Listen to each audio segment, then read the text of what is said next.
자, 다짜고짜 시작할게요. 재현아, 나 시작해도 되니? 네.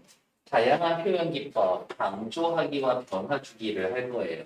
똑같은 말이라도 어떻게 표현하느냐에 따라서 강조도 있고 변화를 줄 수도 있다. 그러니까 문장의 문장 구조에 변화를 준다. 확인해 보시면 될게요. 밑에 시작해 봅시다. 강조하기. 특정 부분을 강조하여 생각이나 감정을 더욱 어떻게 효과적으로, 효율적으로 전달하는 표현 기법. 강조된 부분은 글의 다른 부분과 구별되어 도드라짐으로써 선명한 인상을 줍니다. 이렇게 강조하기 기법이 쓰여 있는 애들은 보통 주제와 관련이 있으니까 걔네들 그 부분에 좀 주목을 하시라라는 이야기. 어떻게 하면 강조할 수 있을까? 과장하면 되지. 지나치게 크거나 지나치게 작거나 생각보다 무겁거나 라고 확인하면 되죠. 훨씬 크거나 작게 또는 많거나 적게 표현하는 방법입니다. 정지상의 송이는 우리나라 고전 시가에서의 이별의 정화를 나타낸 시조 중에 최고다라고 이해하는 한시예요. 원래 위에 두 줄 있는데 밑에 두 줄만 따온 것 같아요. 순서는 바뀌어 있어요. 내가 이별을 해서 그 눈물을 해마다 푸른 물결에 보태기 때문에 대동강물은 언제나 마를 것이다. 내가 눈물을 흘려서 대동강물이 마르지 않을 거예요. 세상에 이런 뻥이 어딨어. 그래서 과장. 하나 더 하자면 순서가 뒤바뀌어 있으니까 도치 이런 말도 써줄 수 있다. 밑에 강조하기의 최고는 요거지. 반복. 했던 얘기 또 하고 또 하고 또 하고. 되풀이한다. 되풀이하면 시에서 반복이 되니까 일단 운율 형성. 했던 얘기 또 하니까 의미 강조. 박용철의 떠나가는 배는 일제강점기에 고향에서만 살고 있으면 너무 먹고 살기 힘들어. 그래서 어쩔 수 없이 고향을 떠나갈 거야. 자의 반, 타의 반에 의해서. 그래서 나도야 가련다. 나도야 가련다. 이 젊은 나이를 눈물로만 보낼 수가 없다. 나도 고향 떠나갈 거다. 반복을 통해서 고향을 떠날 거예요 라는 의미를 강조해주고 있다. 다음. 또 어떻게 강조를 할 수가 있냐? 열거법을 쓰면 강조를 할 수가 있대요. 서로 비슷하거나 관련 있는 어구를 늘어놓아서 의미를 강조. 각각 다른 자격과 가치를 지닌 어구들이 동일한 위상으로 열거, 나열이라고 합시다. 나열됨으로써 그것을 포괄하는 전체의 의미가 강조된다. 일제강점기 지식인으로서 끊임없이 자기 성찰을 하여 부끄러움을 느끼지만 의지적인 희생적 태도를 지니고 있었던 시인. 시작해볼까요? 별 해는 밤. 별 하늘의 별 보면서 추억과 사랑과 쓸쓸함과 동경과 시와 어머니를 떠올리고 있죠. 무엇과 이런 애들 그리워하는 대상들을 열거함으로써 이러한 대상을 그리워하고 있어요라고 하는 시적 화자의 정서를 강조해준다. 그리워하는 대상을 열거해서 그리움이란 정서를 강조해줍니다.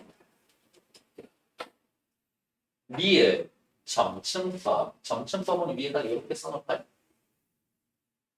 점점 커지거나 단계가 올라가는 거 확인하시면 됩니다. 점점 강해지거나 커지거나 높아지거나 넓어지거나 무거워지거나. 그러면 반대로 이렇게 내려오는 애들도 있겠지. 이렇게 내려오는 애들은 뭐라고 하냐? 점, 강, 법, 인. 점층법을 사용하면 독자의 감흥을 보조하거나 절정으로 이끄는 효과를 낼 수 있습니다. 반대로 점점 약해지는 걸 점강법이라고 합니다. 영찬이 방금 했죠? 아까 아침에 와서 복습할 때 점층법 써. 무엇을 강조해줍니까? 눈이 살아있다 라고 하는 눈의 생명력을 강조해줍니다. 이렇게 보시면 되겠죠. 밑에 대조법 볼게요. 대조. 반대되는 애들이죠. 서로 대립되는 혹은 서로 반대되는 대상이나 내용에 맞추어서 주제를 강조하거나 선명한 인상을 주는 겁니다. 길고 짧다, 강하고 약하다, 넓고 좁다 등을 대립시켜서 표현해줍니다. 김광석의 저녁에라는 건 내가 지상에서 하늘의 별을 바라보고 별도 나를 바라보고 새벽이 되면서 별은 사라지고 밤이 깊어지면서 나는 어둠 속에서 사라지고 시간이 지나면서 별은 밝음 속에 사라지고 나는 어둠 속에 사라집니다. 밝음과 어둠의 대조. 물론 여기에 쓰여있는 표현법을 또 찾아주세요라고 이야기하면 무엇은 어디에서 뭐 사라지고 그래서 문장 구조가 반복이 되는 대꾸법도 쓰여있다. 우리 이 정도는 해줄 수 있지. 원숭이 엉덩이는 빨간 사과, 사과는 맛있으면 바나나. 꼬리에 꼬리를 무는 표현 방법, 연습. 앞 구절의 말을 다음 구절의 말에서 반복하여 내용을 연결해 나가는 방법이다. 연세법을 사용을 하면 연세법도 어디에 들어가 지금 우리 뭐 하고 있어요? 강조하기 하고 있잖아요. 내용을 강조하고 뭐하고 운율을 형성할 수가 있습니다.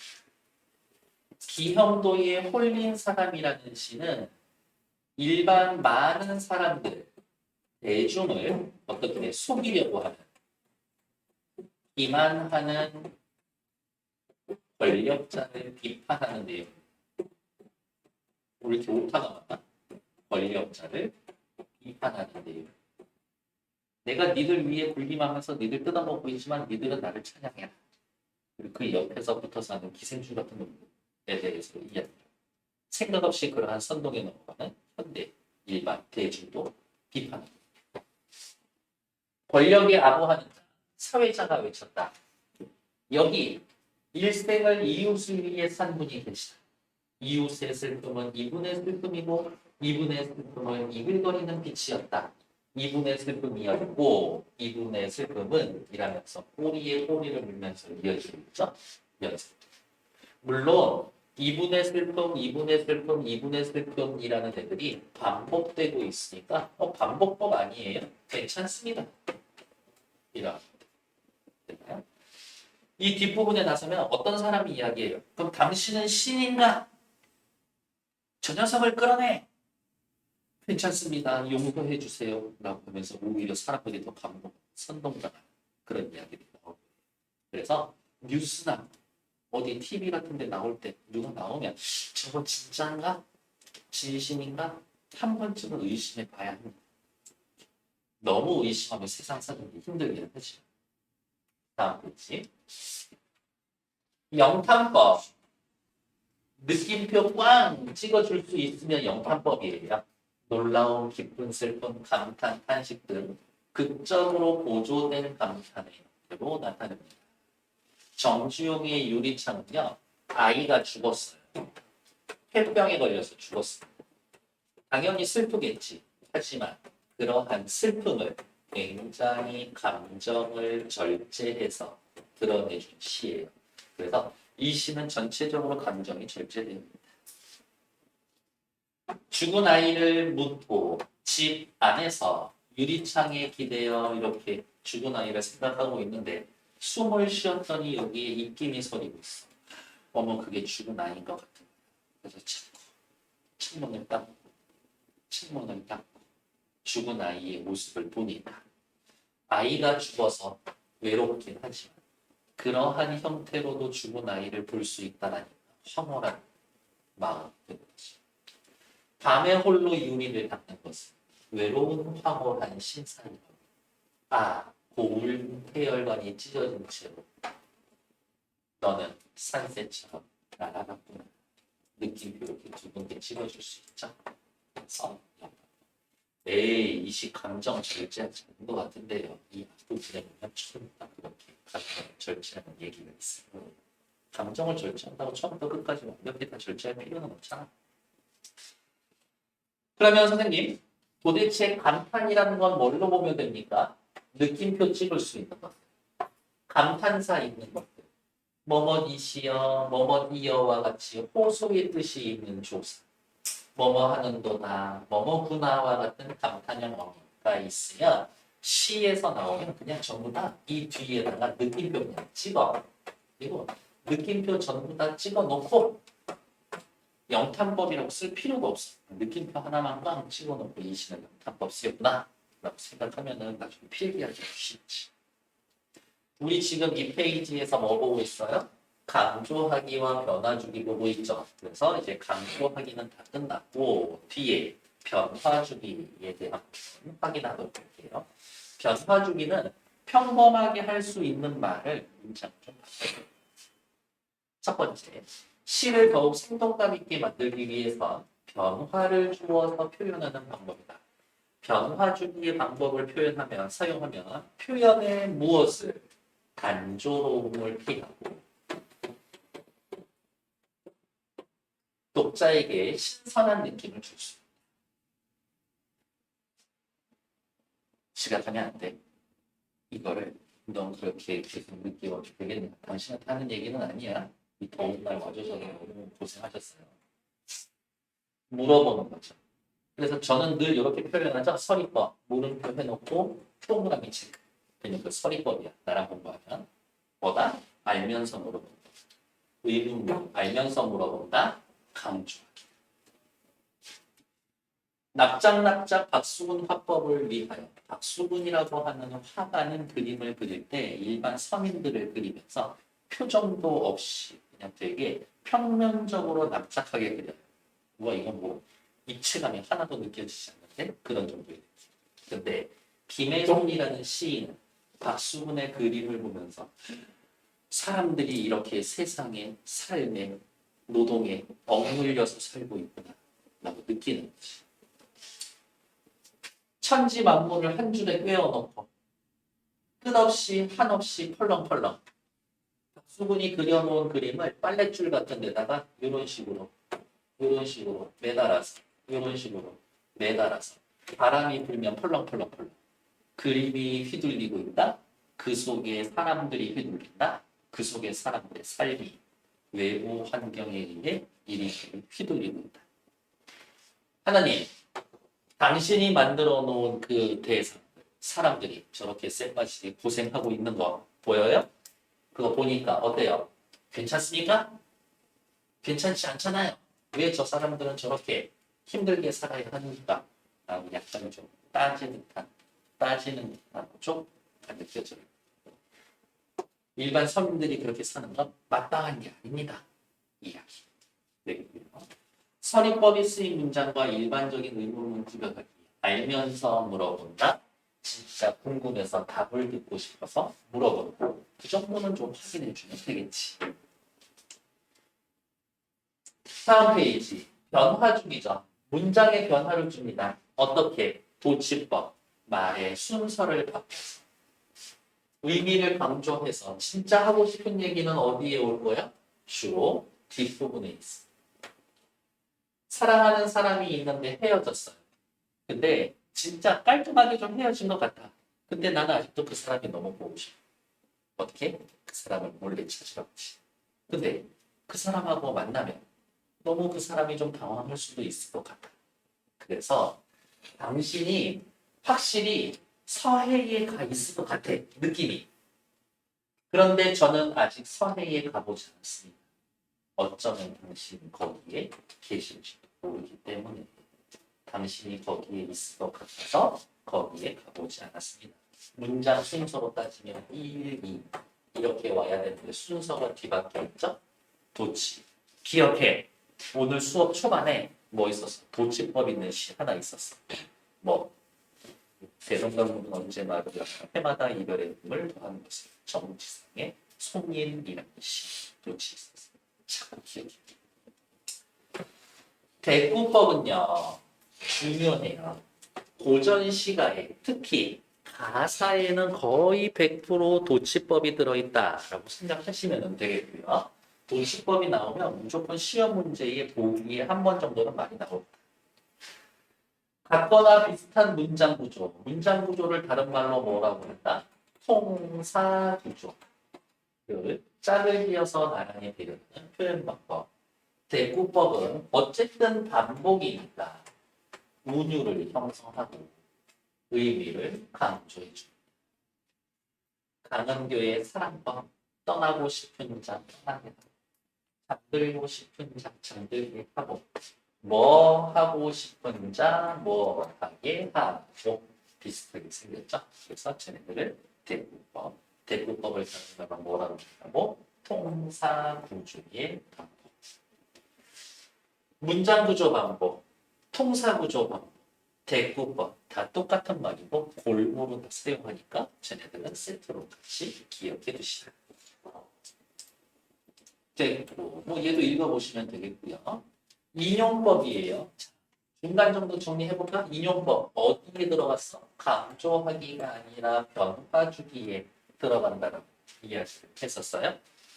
신석정의 대바람 소리, 대나무 밭에서 불어오는 바람 소리를 들으면서 느낀 감정에 대해서 눈에 들어오는 병풍의 낙지로 즐거운 뜻을 갖는 이론, 그것을 읽고 또 읽어보아도 아무리 쪼들리고 쭈그려서 살지언정 낙지론이라고 하는 이 부분에 나타나 있었던 말, 이렇게 가난하고 힘들어도 어찌 제왕의 문에 들어가는 것을 부러워하겠는가?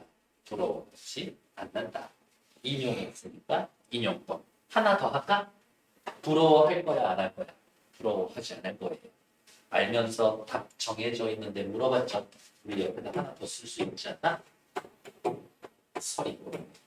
이렇게 하나 확인해 놓으면 되죠. 다음 페이지. 생략법. 뭔가 말을 하다가 말면 궁금해서 미칠 것 같지 않나? 말해야 되는데 하지 않았어. 잘라버렸네? 문장에 변화를 줬죠? 생략법. 불필요한 부분을 줄여서 말줄임표로 나타내는 겁니다. 독자의 상상이나 판단에 맡겨서 여운을 줍니다. 고민하지 말자고요. 여기 말줄임표 있으면 생략법이다. 근데 웃긴 게 뭐냐면 만약에 시에 여기 말줄임표가 없었다? 그러면 또 뭐라고 이야기하냐면 아버지라고 하는 명사형으로 종결을 했다. 이런 표현도 쓸 거예요. 만약에 말줄임표가 없었다면.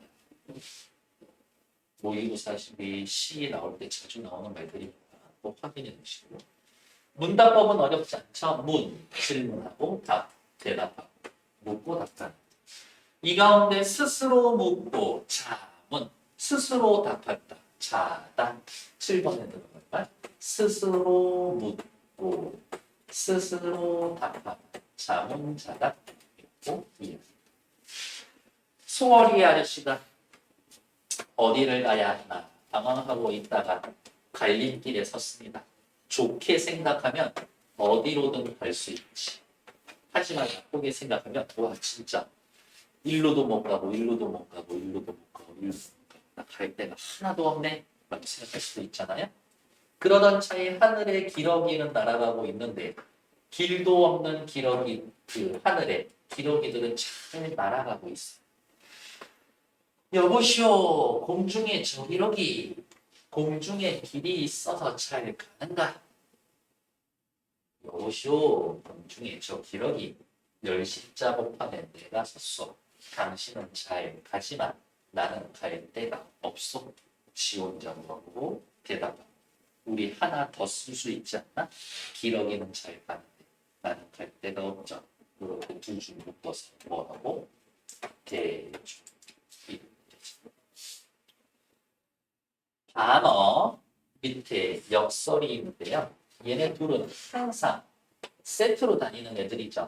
단어 반대로 말하는 겁니다. 의미를 강조하고 독자에게 강한 인상을 줄 수가 있습니다. 단어법 옆에다가 씁시다. 어떻게? 말은 돼. 말은 돼. 밑에 역설법. 이치에 맞지 않고 모순되는 표현. 그 속에는 진실이 있어. 서로 모순되는 사물이나 관념을 연결하여 독자에게 저 이야기 왜 하는 거지? 긴장감, 놀람을 줄 수가 있다. 모순되는 표현이니까 우리 밑에다가 하나만 더 쓰시다. 에이, 말도 안 돼. 말이 되면 말이 안 되면 역사. 사랑하다가 헤어진 사람이 오랜 세월 있다가 다시 만났는데 얘기합니다. 나 기억나? 안 나. 어떻게 그럴 수 있어? 그리워하다 잊었어. 나 기억나? 안 나. 그럴 수가 있어? 믿기지가 않아서 잊었어. 언제부터 나를 잊었어? 어제도 오늘도 어제도 아니 있고 먼 훗날 그때에 잊었다. 먼 훗날 잊을 거야. 말은 되지. 근데 진짜 그를 잊을 수 있을까 없을까? 잊을 수 없으면서 있어요. 역설은 말이 안 되는 거예요. 얻는다는 것을 곧 잃는 것이다. 말이 안 되잖아. 그러니까 역설. 됐나요? 다음 페이지. 확인 문제 풀어주시면 되겠고요. 여기까지만 같이 하고 앞에 빠져있는 문제들 다시 풀 시간 좀 드려볼게요. 숙제가 너무 많아서 하기 힘든가 봅니다. 뭐 이런 식으로라도 좀 줄여드려야지. 여행 가면서 이거 책 가지고 가서 숙제 좀 할 거야? 그러지 마. 어디 놀러 가면 진짜 이러다 내가 죽겠는데 싶을 만큼 놀러 가면서 책 들고 가죠. 이거 놀러 가지 말든가. 저는 그렇게 생각해요. 가족들끼리 막 놀고 막 보드게임 수영하고 거기에서 막 나는 왜 국어 숙제하고 있을 거야? 아니야. 차라리 갔다 와서 밤새서 숙제해. 놀러 갔을 때 무조건 놀다가만 오는 거야. 딴 생각하지 마. 서로 비슷하거나 관련이 있는 어구를 늘어놓아서 열거.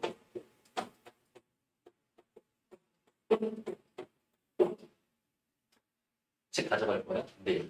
거짓말했는데 내가 많이 너무 알았죠. 화자의 극적으로 고조된 감정을 감탄의 형태, 감탄, 영탄.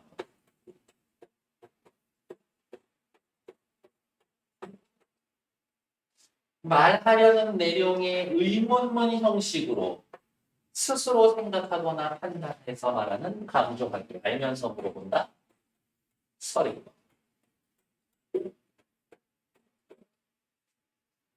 다음 설명이 맞으면 OX. 정층법은 점점점점 층계 타고 올라가는 거죠. 강해지거나 커지거나 넓어지는 것. 점강법은 하강. 반대로 큰 것에서 약하고 작은 것. 맞는 거죠. 대구법은 서로 반대되는데요. 아니야. 대구법이 아니라 대조법이라고 해야 되죠. 일단 틀렸다고 해야 되겠네. 대조법. 같거나 비슷한 문장을 나열하는 것. 큰일 소리 하고 있어. 대조가 아니라 대구죠. 서로 반대. 바뀌어 있었네요. X. 반어는 반대로 말하기. 역설은 이치에 맞지 않는 말. 그래서 뭐라 그랬어? 반어법 말은 된다. 역설법 말도 안 된다. 3번. 표현 방법과 그 예시를 바르게 이해시오. 과일하면 사과, 사과는 맛있어, 맛있으면 바나나. 꼬리에 꼬리를 물고 이어지고 있죠? 연습. 파란 나라를 보았니? 물어보고 보았지. 대답. 문답. 먹고 싶어요, 빨간 사과를. 빨간 사과를 먹고 싶어. 순서가 뒤바뀌어 있죠? 동시. 됐습니다.